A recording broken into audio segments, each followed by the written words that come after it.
Assalamualaikum warahmatullahi wabarakatuh. Video ini adalah tugas dari mata kuliah konservasi tanah dan air. Presentasi ini akan terdiri dari 5 bagian, yaitu About Me, pendahuluan, alat dan bahan, hasil dan pembahasan, kesimpulan. Perkenalkan, nama saya Inayatul Umat. Saya kelas 4C dan berada pada semester 7.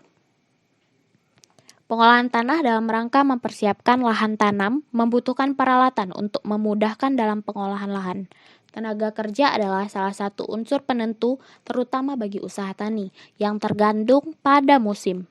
Kelangkaan tenaga kerja berakibat mundurnya penanaman sehingga berpengaruh pada pertumbuhan tanaman, produktivitas, dan kualitas produk. Terdapat 3 macam sumber tenaga, yaitu manusia, hewan, dan mesin atau traktor. Terdapat kapasitas kerja yang berbeda dari ketiga macam tenaga tersebut. Pada praktikum ini memiliki alat dan bahan seperti alat tulis, handphone, laptop. Cara kerja praktikum ini yaitu pertama, menentukan lokasi dan waktu pengamatan terkait kegiatan pengolahan tanah yang dilakukan di lokasi atau wilayah masing-masing, melakukan wawancara kepada petani, mendokumentasikan kegiatan pengolahan tanah secara konservasi, mendeskripsikan kegiatan pengolahan tanah, menghitung kebutuhan dan biaya tenaga kerja pengolahan tanah yang dibutuhkan selama 1 kali musim tanam. Jenis sawah yang terdapat di Desa Kutatinggi yaitu sawah irigasi, di mana sawah yang airnya berasal dari air irigasi. Dalam pelaksanaannya, para petani sudah mulai mengetahui pentingnya konservasi tanah dan air. Salah satunya yaitu petani mulai menerapkan konservasi lahan dengan penggunaan pupuk kandang sebagai pupuk dasar. Seperti yang kita ketahui, penggunaan pupuk kandang dapat menyediakan unsur hara makro dan mikro dan dapat memperbaiki struktur tanah, meningkatkan kandungan organik dalam tanah sehingga pertumbuhan padi dapat optimal. Dalam melakukan kegiatan pengolahan tanah di Desa Kutatinggi, petani menggunakan hand traktor. Selain menggunakan hand traktor, petani juga masih menggunakan cangkul untuk mengolah lahan skala kecil. Kebutuhan tenaga yang dibutuhkan antara lain sebagai berikut. Selanjutnya itu penjelasan tentang pengulasan video tentang pengolahan tanah. Pertanian konservasi, cara mengolah lahan gambut dan budidaya padi organik dengan metode SRI.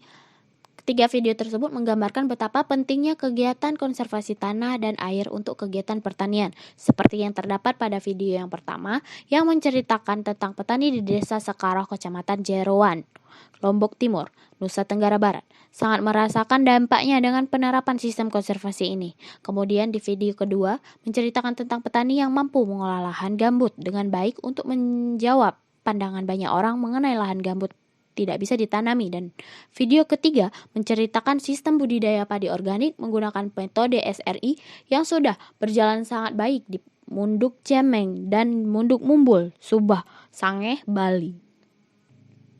Pengolahan tanah dapat dikatakan sebagai kegiatan manipulasi mekanik terhadap tanah. Tujuannya adalah untuk mencampur sisa tanaman dengan tanah dan menciptakan kondisi keguburan tanah yang baik untuk pertumbuhan akar. Setiap upaya pengolahan tanah akan menyebabkan terjadinya perubahan sifat tanah. Tingkat perubahan yang terjadi sangat ditentukan oleh jenis alat pengolahan tanah yang digunakan. Penggunaan cangkul misalnya, relatif tidak akan banyak menyebabkan terjadinya pemadanan dan lapisan bawah tanah. Namun demikian, karena seringnya tanah terbuka terutama antara 2 musim tanam, maka lebih riskan terhadap dispresi agregat, erosi, dan iluvasi yang selanjutnya dapat memadatkan tanah. Sekian dan terima kasih. Wassalamualaikum warahmatullahi wabarakatuh.